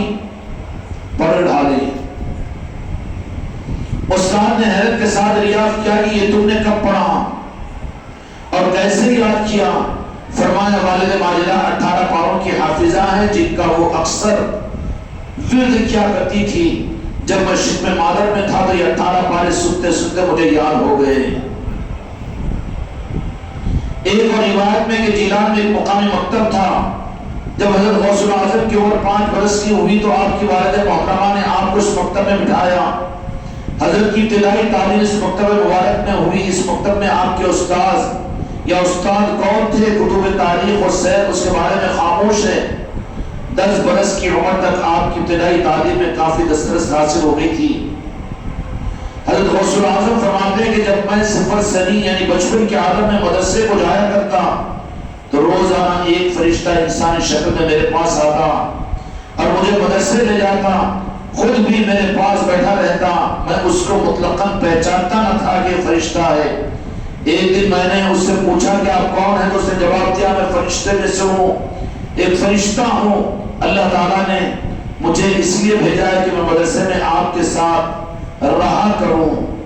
حضرت شیخ عبد القادر جیلانی رحمۃ اللہ علیہ نے فرمایا کہ ایک روز میرے قریب سے ایک شخص گزرا جس کو میں بالکل نہ جانتا تھا۔ اس نے جب فرشتوں کو کہتے سنا کشادہ ہوا تاکہ اللہ کا ولی بیٹھ جائے تو اس نے فرشتوں میں سے ایک کو پوچھا یہ لڑکا کس کا ہے؟ تو فرشتوں نے جواب دیا کہ سادہ کے گھرانے کا لڑکا ہے۔ تو اس نے کہا کہ یہ قریب بہت بڑا شان والا بننے والا ہے۔ یہ اولیاء اکرام کا تعارف اللہ تبارک و تعالیٰ فرما دیتا ہے بچپن کے حالات میں۔ دنیا کی تاریخ میں دنیا کے بڑے انسانوں کو ان کے کارناموں کے بارے میں دنیا جانتی ہے،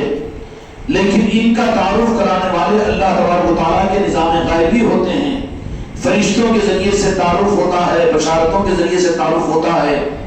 اب جب کہ ظاہر ہو چکے ہوں اور ان کے فیضان کا رخ غوث اعظم نے پوری دنیا میں پھیلا رکھا ہو تو امت کے لیے بہت محرومی کی بات ہوگی کہ حضور پیارے پیر غوث اعظم کے ساتھ میں ہم اپنے نسبتوں کو صرف فاصلے پر رکھے اور اس اعتبار سے صرف اور صرف دور ہی دور رہے، بلکہ ضرورت ہے کہ دل کے اندر میں حضور پیارے پیر غوث اعظم کی محبت کو اپنے دل میں پیدا کرے اور آپ کی محبتوں کے اپنے لمحات کو گزارے۔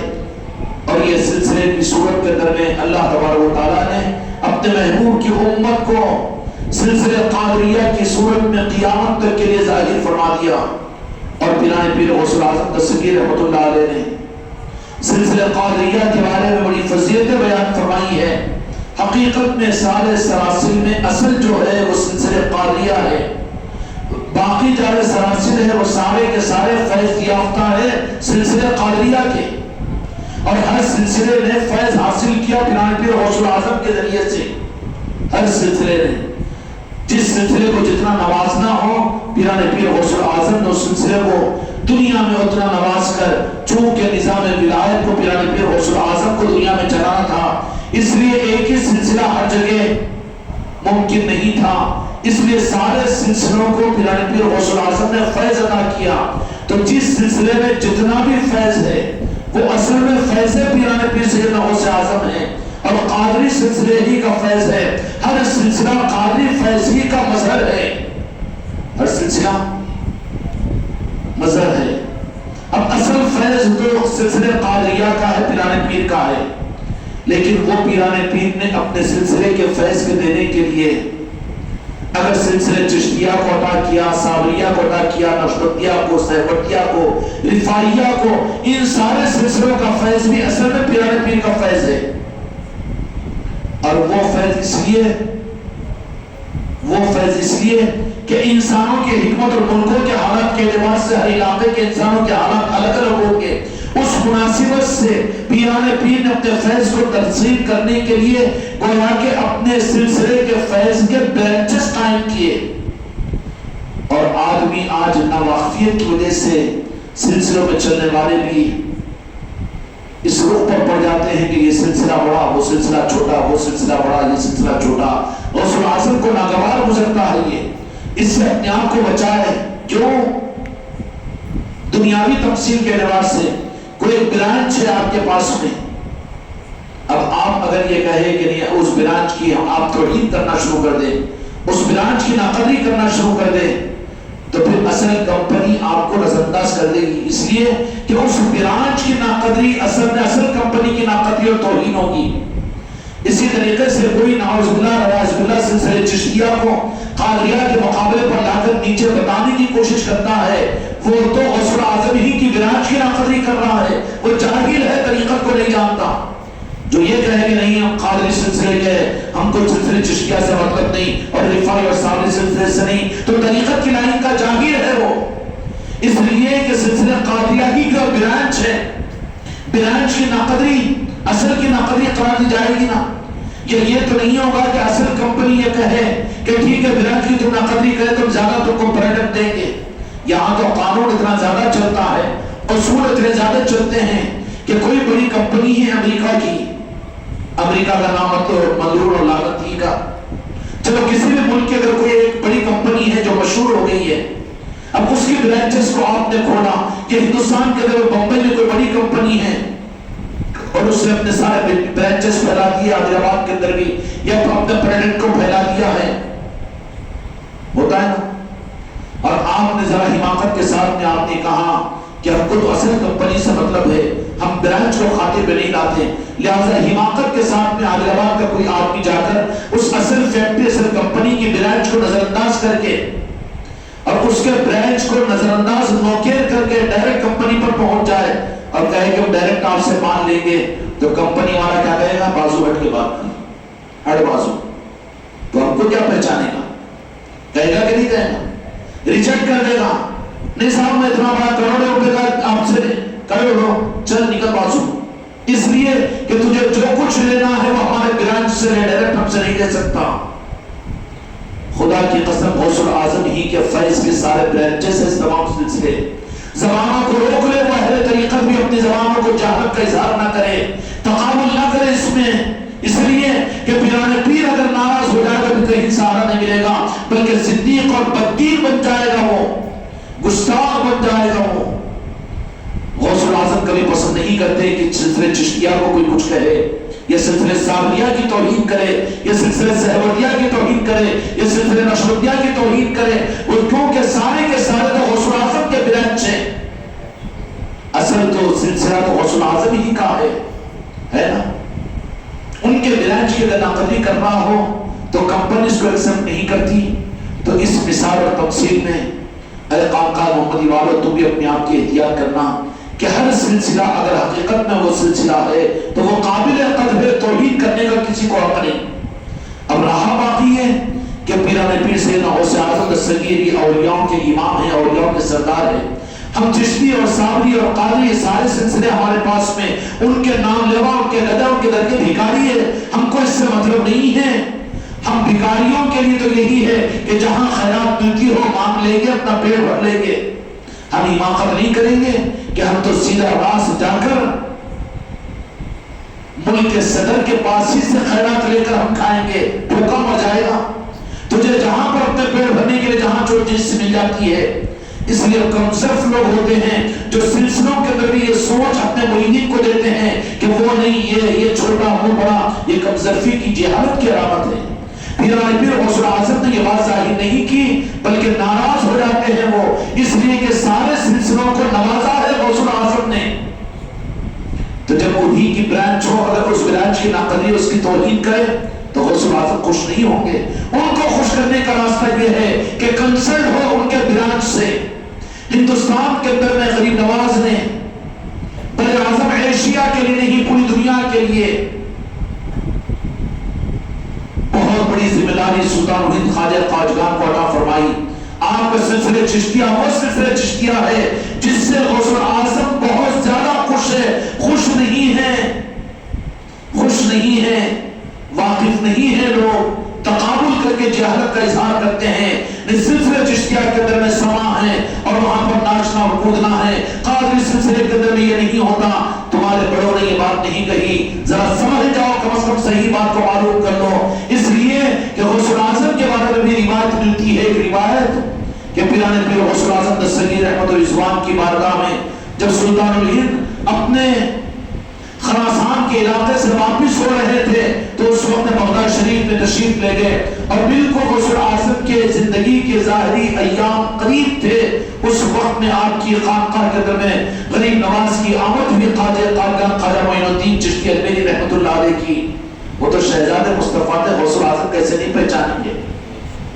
مدینے والوں نے بھیجا اور بھیجتے ہی پہچان لیا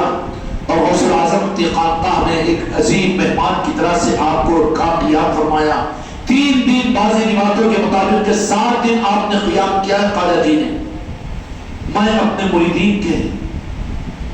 تو پیران پیر غوث اعظم دستگیر رحمت الرضوان نے بڑی خاطر و مدارت کی، خاص اہتمام کیا، بڑی نوازشیں عطا کی. آخر میں پیران پیر غوث اعظم نے کہا کہ ان کا ذوق یہ ہے کہ خواجہ خواجگان کا سلسلے چشتیہ کی امین ہے تو ان کا شوق سما کا ہے، قوالی کا ہے. اور اس وقت میں بغداد شریف کے اندر میں کوئی قوال موجود نہیں تھا. قوالی کا نظام یہ قول علی ہے، یہ تو اس وقت سے چلا آیا ہے. یہ تو اولیاء کی غذا ہوتی ہے سما. جو سما کے منکر ہیں وہ منکر ہے. سیدنا جنید بغدادی رضی اللہ عنہ نے سما کا اہتمام کیا، قوالی کو سنا ہے. حضرت سری سختی نے سنا ہے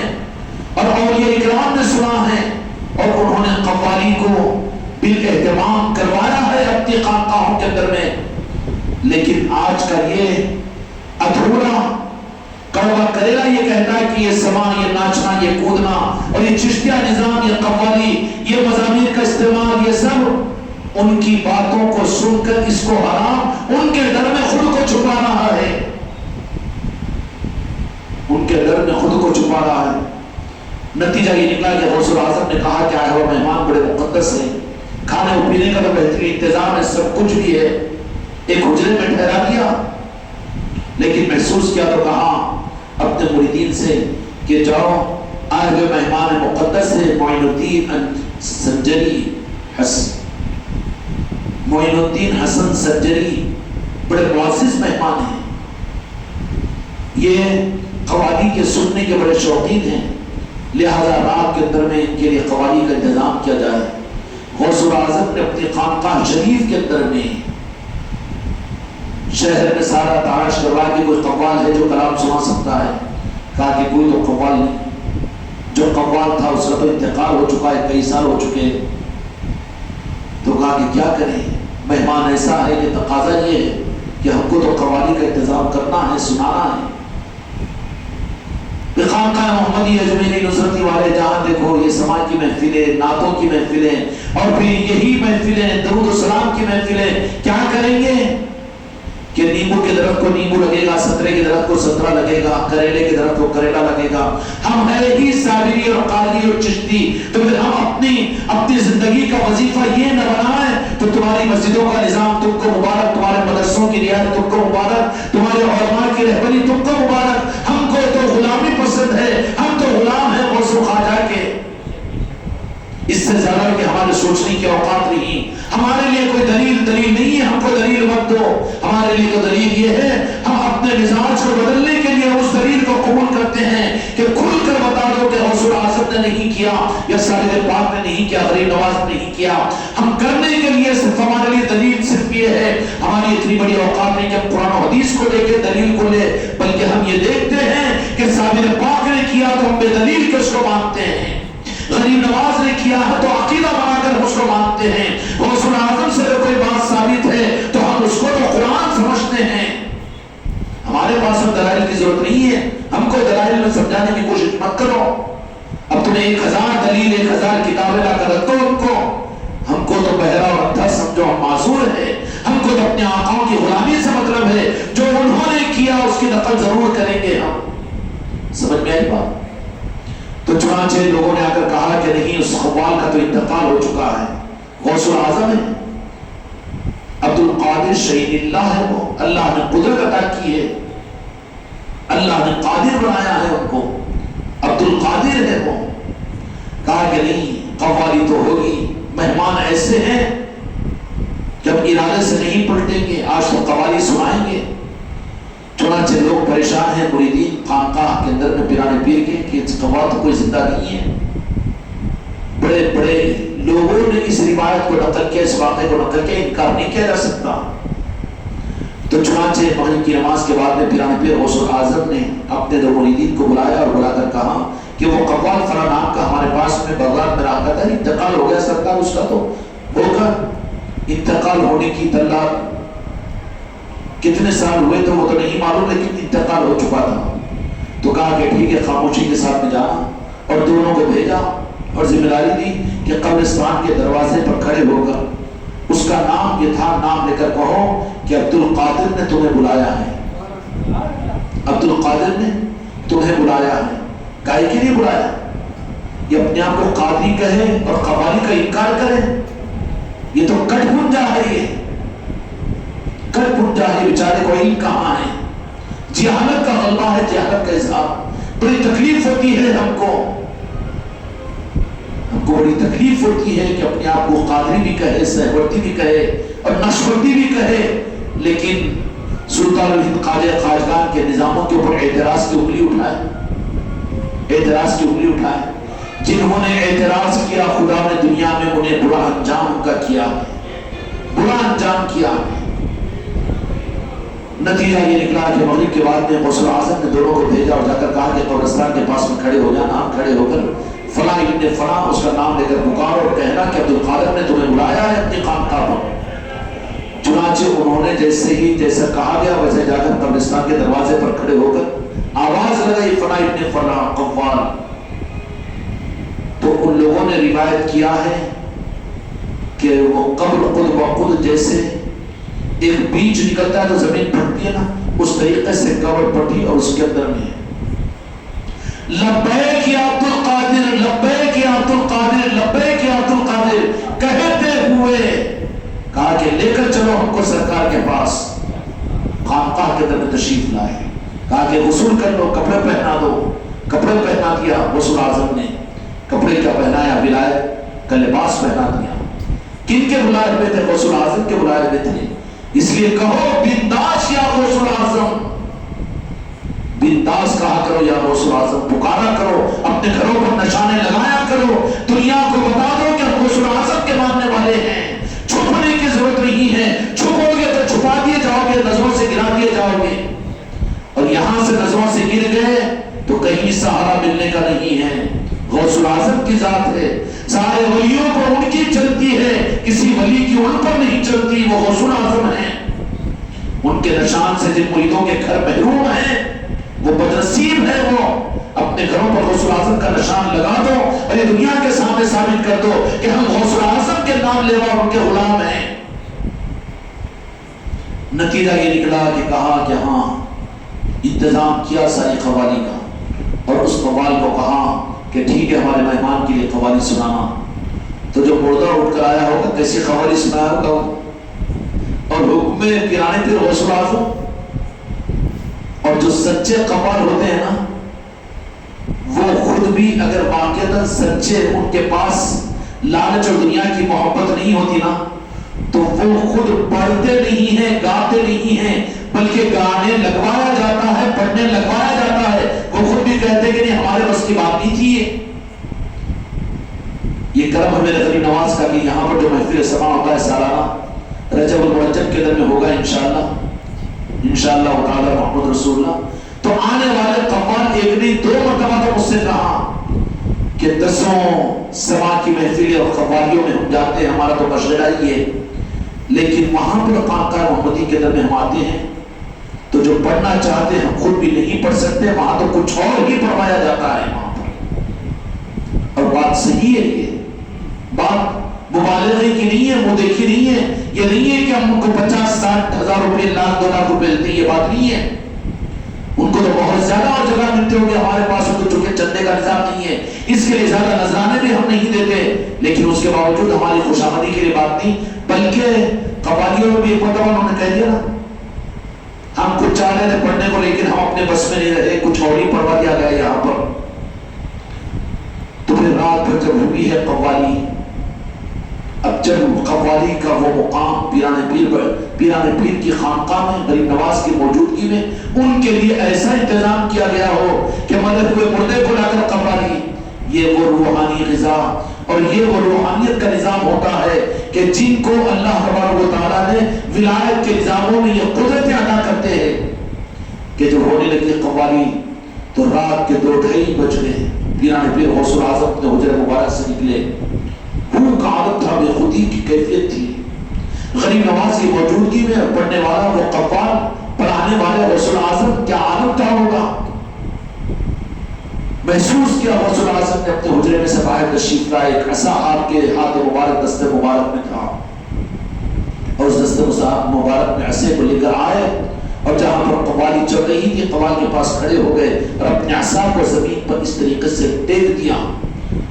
اور بہت دیر تک کھڑے رہے۔ آخر میں سما ختم ہوا، قوالی ختم ہوئی، فجر کی اذان ہوئی، بغداد کی مسجد سے ہونی شروع ہوئی، تو غوث اعظم نے ٹھنڈی سانس چھوڑی، خواجہ خواجگان بے خودی کے عالم سے غوث اعظم کی بارگاہ میں حاضر ہوئے۔ لوگوں کے اندر میں ایک اجنبی کیفیت محسوس ہوئی کہ بات کیا ہو گئی، تو پیران پیر غوث اعظم نے فرمایا کہ معین الدین کی اس سما اور قوالی کے سننے میں جو کیفیت تھی اس وقت میں تو زمین تھرا رہی تھی اور میں بغداد کی زمین کو عصا کا ٹیک لگا کر سنبھال رہا تھا، اگر میں سنبھالتا نہیں تو بغداد کی زمین میں جو بھی شاہ کا سارا بغداد پھنس جاتا تھا۔ سما اور قوالی تو یہ ہوتی ہے، اور آج کہے کہ ہم قادری، ہم سہروردی، اور یہ کیا ہے چشتی اور یہ قوالی اور یہ سما، تعجب کی بات ہے۔ رجوع ہو حقیقت کے قدموں کو پکڑ تاکہ تجھے حق ملے، ورنہ گمراہ ہوگا جائے گا، بے دین اور بددین ہو جائے گا۔ پیران پیر غوث اعظم کا معاملہ ہے، چشتیہ کی لاج غریب نواز کے ہاتھ میں کسی اور کے ہاتھ میں نہیں ہے، غوث اعظم ہی چشتیہ کے امام ہیں اور وہ چلاتے ہیں، اور قادری برانچ ہے جو اس ہندوستان کے اندر میں ہے، اور غریب نواز سے غوث اعظم کتنا خوش ہے، کتنا خوش ہے، کیا اندازہ لگا ہے۔ بات آگے کہوں تو بہت بات دور نکل جائے گی، لیکن ایک موقع پر پیران پیر غوث اعظم نے امانت کے درجے میں بات عرض کر رہا ہوں، تھوڑا سا ہمارا بھی دل ملول ہوا کہ بعض لوگ قادری سلسلہ سمندر ہے، چشتیہ سلسلہ دریا ہے، وہ کنواں ہے، یہ سمندر ہے، اس طرح کی باتیں کرتے ہیں بیچارے نادان ناواقف لوگ، تو تھوڑا سا ہمارا بھی اثر ہوا تھا۔ تو کہا کہ بغداد میں اپنی چوکھٹ کو ہم نے اپنی خواہش سے بنایا، لیکن یہ خوب سمجھ لینا کہ معین الدین کی چوکھٹ کو مدینے والوں نے قائم کیا ہے۔ غوث اعظم کے الفاظ ہیں اور یوں فرمایا کے اہل ہند کے لیے سعادت ہے کہ زندگی میں ایک مرتبہ بھی معین الدین کی چوکھٹ پر چلے جائے، قیامت کے میدان میں رب کے سامنے اور میرے نانا جان کے سامنے اگر وہ یہ کہہ دے کہ میں آپ کے اس شہزادے معین الدین کی چوکھٹ کو چھو کر آیا ہوں، ہو سکتا ہے کہ اس پر اس کی نجات ہو جائے۔ یہ مقام ہے خواجہ خواجگان کا۔ اب ترازو میں تولنے کے لیے ڈنڈی مارو بیٹھا ہوا ہے، یہ قادری یہ چشتی مت کر، عدل ختم ہو جائے گا تو زندگیت اور کفریت پیدا ہو جائے گی تیرے اندر میں، پھر بدعقیدگی آ جائے گی تیرے اندر میں، نفاق پیدا ہو جائے گا، اندر کی تیری نسبت ختم ہو جائے گی، پھر تو بھی اپنی پیری مہینے کو دنیا کمانے کے استعمال کرے گا، اندھا بن جائے گا روحانیت کے نظام کا، کہ پھر تجھے حرام و حلال میں تمیز ہونا مشکل ہو جائے گی، ایمان اور کفر میں تمیز ہونا مشکل ہو جائے گی۔ اولیاء کا نظام ہے، کھیل و تماشا نہیں ہے۔ اس لیے میرے بچوں برانچ مانتے ہیں غوث اعظم کی چشتیہ سلسلے کو اور غریب نواز کو، اللہ تبارک و تعالیٰ نے جو کچھ عظمت عطا فرمائی، ہم تو کام جاتے ہیں کہ غوث اعظم کے قدموں تک ہم پہنچے، ان کا نام بھی ادب کے ساتھ میں کہا لے سکے۔ پیران پیر ہے وہ، غوث اعظم ہے وہ، ان کا جلال اور ان کا کمال یہ کہ فرشتے صفے باندھ کر تھراتے تھے غوث اعظم کی بارگاہ میں آنے کے لیے، اور آج بھی فرشتوں کی آمد بغداد اور آپ کی بارگاہ میں جب ہوتی ہے تو فرشتے کانپتے ہوئے آتے ہیں اور کانپتے ہوئے معافی مانگ کر جاتے ہیں بغداد شریف سے، اور بالمقابل اس کے خواجہ جی کے آستانے پر فرشتے آتے ہیں تو خوشی سے کہہ دو، خوشی کے ساتھ میں کیا کہنا چاہیے، ناچتے ہوئے تو کہنا بے ادبی ہوگا، سرور اور مستی کے اندر میں آتے ہیں، رحمت العالمین کے شہزادے اور رحمت کے لینے کے لیے وہ فرشتے وہاں پر آتے ہیں، اور خوشی کے ساتھ میں تحفوں کو لے کر فرشتے جاتے ہیں۔ وہ خواجہ جی کا دربار ہے اور یہ میرے آقا جی پیران پیر کا دربار ہے، اور کرم ہے کہ ان کا اس خانقاہ کو ایک طرف میں قادری نسبت ملی ہوئی ہے تو دوسری طرف میں چشتی اور ساوی اور سہوردی اور تمام سراسی کی نسبت ملی ہوئی ہے۔ اس لیے میرے بچوں کی محفلوں کے اندر میں انہی عظمتوں کے ساتھ میں آؤ، اپنے بچوں کو لاؤ، جمعہ کے دن مرکزی مجلس ہوگی، تبرکات کی زیارت کا نصب بھی ہوگا، اور کیوں نہ ہو کہ وہ آقا کریم اور سید السادات تو وہ ہیں پیران پیر غوث اعظم جو اس بات کا وعدہ کیا کہ کوئی میرا چاہنے والا اگر مشرق میں مجھے یاد کرے اور میں مغرب میں ہوں تو اس کی چاہت کا لفظ ختم ہونے سے پہلے میں اس کے پاس پہنچتا ہوں، تو کیا ہم عقیدے کے ساتھ میں نہ کہے کہ ان کے نام کی مجلس خانقاہ محمدی میں ہو اور میرے پیرانے بھی یہاں پر موجود نہ لائے، تشریف نہ لائے، یقیناً عقیدے کے ساتھ میں ہم تو چونکہ ان کی محبت میں یہاں کی محفلیں ہوئی ہے اور ان کی محبت میں آنے والے ساتھ آ رہے ہیں، بچے اور معصوم، عورتیں اور بوڑھے اور کمزور آنے سے محروم مت ہو، ان کی نظروں کے لینے سے محروم مت ہو، زندگی کی سانسوں کی قدر کرو، ان موقعوں کو غنیمت سمجھو، ان کی نگاہوں سے تمہاری نہیں تمہارے نسلوں کی بچ جائے گی انشاءاللہ، کریں گے انشاءاللہ۔ اس لیے میرے بچوں ان محفلوں کے اندر عصمت اور عزیمت کے ساتھ میں جوڑنے کی کوشش کرو۔ اللہ تبارک و تعالیٰ ہم کو اور آپ کو سلسلہ قادریہ کا فیضان عطا فرمائے۔ اس خانقاہ محمدی کو جو سلسلہ قادریہ کی نسبت ملی ہوئی ہے اس کے سلسلے کا انشاءاللہ تلاوت کر لیں گے۔ بسم اللہ الرحمن الرحیم، قل هو اللہ احد اللہ الصمد، آواز سے پڑھو، قل اللہ احد اللہ الصمد لم یلد ولم یولد ولم یکن له کفوا احد، بسم اللہ الرحمن الرحیم، قل اللہ احد اللہ الصمد لم یلد ولم یولد ولم یکن له کفوا احد، بسم اللہ الرحمن الرحیم، قل اللہ احد اللہ الصمد لم یلد ولم یولد ولم یکن له کفوا احد۔ یہ شجر عالیہ قادریہ پیران پیر غوث اعظم کا ہے، اور یہ سلسلہ اور یہ شجرہ ہم اہل تو اپنے کو نہیں سمجھتے، لیکن راز پیران پیر غوث اعظم دستگیر رحمۃ اللہ علیہ نے ہم کو دیا ہے۔ اس کی وجہ یہ ہے کہ جن سے یہ شجرہ ہم کو ملا، بعض کم ظرف لوگ یہ بھی کہنا شروع کر دیے کہ ان کا پیر ہی نہیں، ان کا شجرہ نہیں، تو نہ پیر کو جانے، نہ تو شجرے کو جانے، نہ حقیقت کو جانے، تو بکواس کیوں کر رہے ہو؟ یہ جن سے ہم کو سلسلہ قادریہ کی خلافت تحریر کے ساتھ میں خلافت و اجازت اور پورے سلسلے کی جانشینی ملی، وہ اپنے انتقال سے 3 دن پہلے اس شجرے کی خلافت ہمارے نام لکھ کر اپنے سلسلے کا جانشین بنا کر اس شجرے کو ہمارے حوالے کر کے دنیا سے پردہ ہوئے ہیں۔ تو جبکہ ان کے پاس میں بھی قابل لوگ موجود تھے اور ان کے پاس میں بھی مریدین تھے، قابل بھائی بھی انہی کے مرید تھے، ان کے بھی خلیفہ تھے اور لوگ بھی تھے،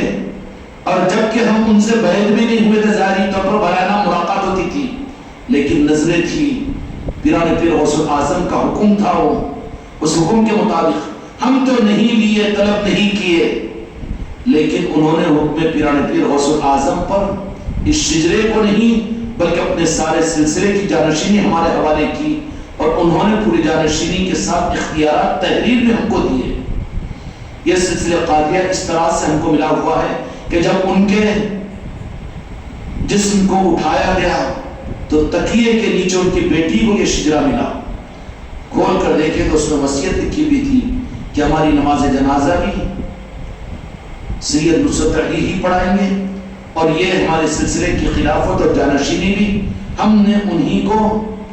سید نصرت علی قادری ارشاد عالم قادری کا لقب دے کر یہ شجرا ہمارے حوالے کیا ہے۔ اللہ تعالیٰ اس کی ہم کو اور آپ کو قدردانی کی توفیق عطا فرمائے۔ اس لیے بے سلسلے کے بغیر سلسلوں کے، بغیر نسبتوں کے، بغیر پیریوں کے نہیں ہیں، بلکہ راس بزرگوں کی طرف سے نوازشوں کا مسئلہ ہے۔ باپ مرتا ہے تو چچا بھی زیادہ ہمدرد ہو جاتا ہے، ہوتا ہے کہ نہیں ہوتا ہے؟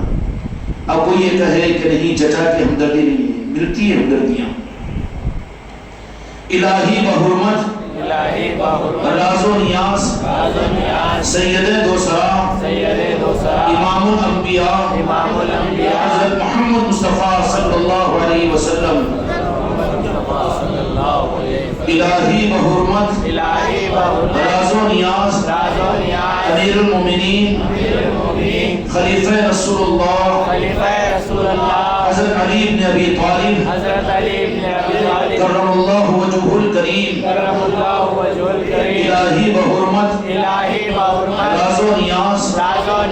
امیر المومنین سبت رسول اللہ حضرت امام حسن علیہ السلام، الہی بحرمت راز و نیاز امیر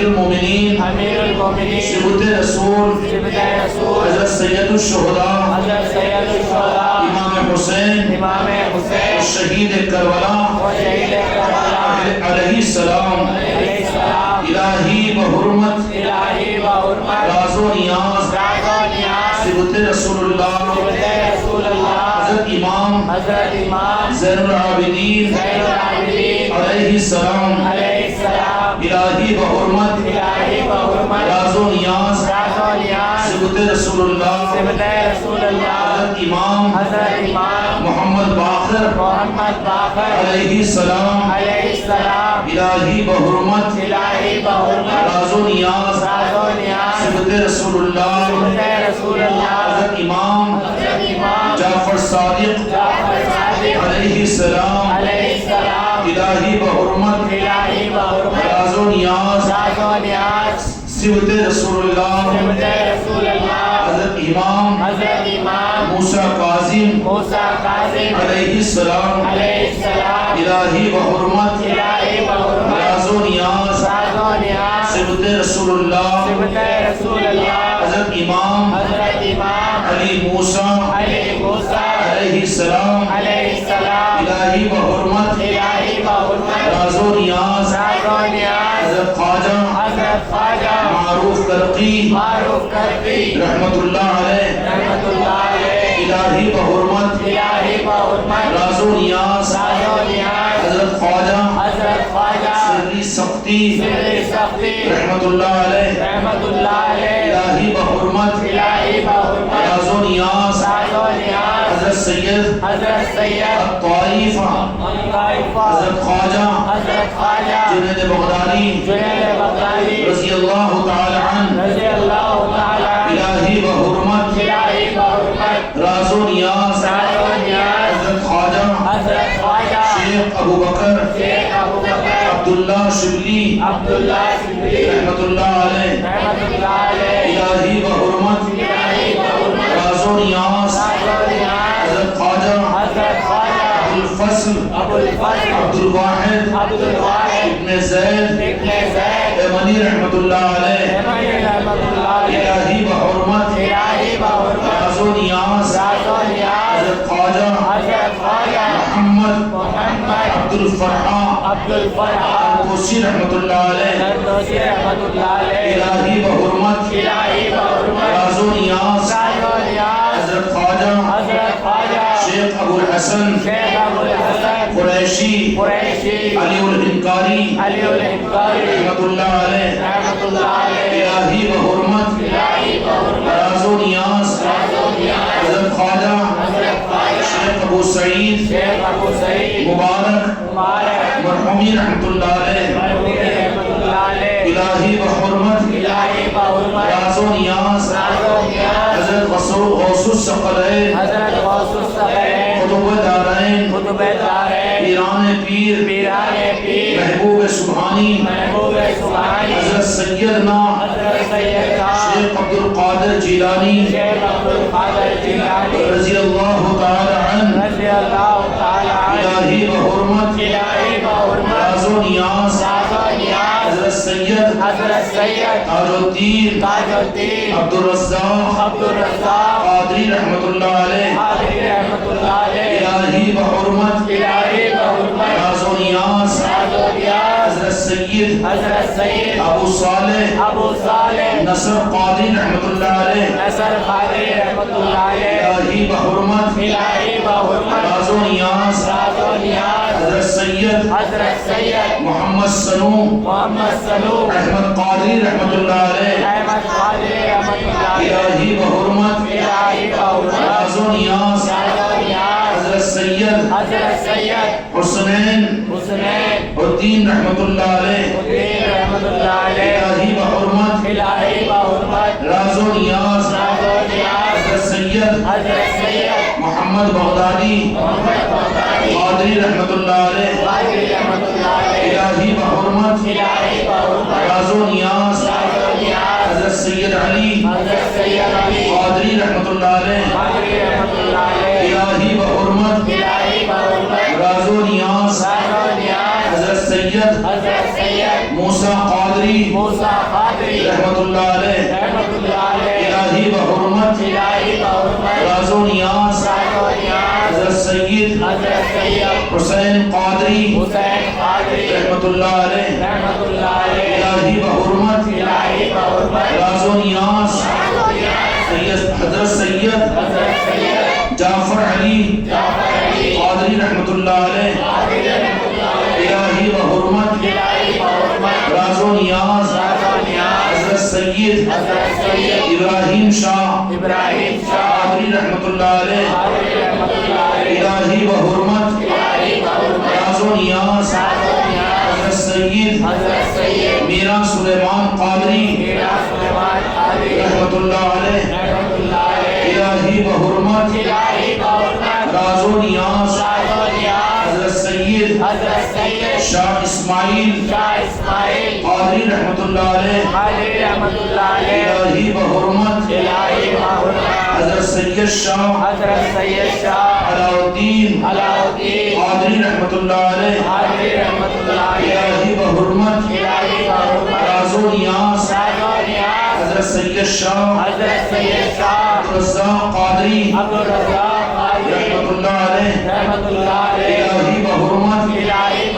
راز و نیاز حضرت سید عبد الکریم قادری رحمت اللہ علیہ الہی بحرمت راز و نیاز حضرت سید محی الدین شاہ قادری رحمت اللہ علیہ الہی رحمت راز و نیاز حضرت سید پیر پاشا قادری رحمت اللہ علیہ الہی بحرمت راز و نیاز جمیع حضرات قادریہ فقیر حاجی محمد عبد الغفور شاہ قادری رحمت اللہ علیہ الہی بحرمت راز و نیاز حضرت سید منیر الدین شاہ قادری رحمت اللہ علیہ